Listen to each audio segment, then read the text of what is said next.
I hear 4 points there. Let me two of them I can dispatch very quickly. Let me respond. First, John Adams. Good. There will only be two left. Okay. Now I can say what I have to say. I don't mean that they will be dispatched. Okay. Osama bin Laden, 2 bullets in the head.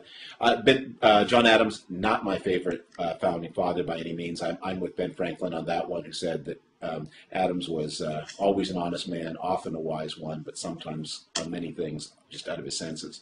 I'm with the American tradition that says foreign. But wait, David, before you move on, there are things that I don't like about John Adams as well, but the idea that you can be a nation of laws or a nation of men, that's sort of elemental to our entire. That wasn't one of his controversial propositions. I'm with those who.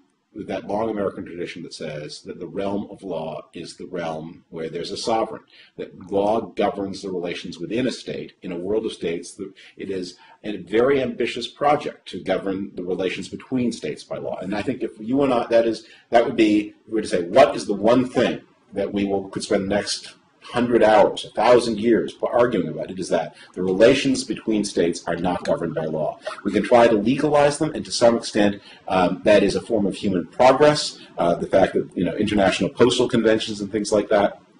But in the end, where there are things like the Geneva Conventions, that's law, right? When we enter into a treaty that the Senate ratifies and the President signs, the Constitution says it becomes the supreme law of the land. That's law, isn't it? That governs our conduct with other nations and with other people. To some extent, that is right, and but it's a process. That the idea that we have an international rule of law, or that we ever can, or that we ever will, or that we ever should, until the day when we have one world government with all people voting in it, and it's an elected government, I find it that it's ultimately it's a receding mirage. That the relations between states are governed by power, and the relations outside between Americans and those outside the American boundary, those things are ultimately governed by power.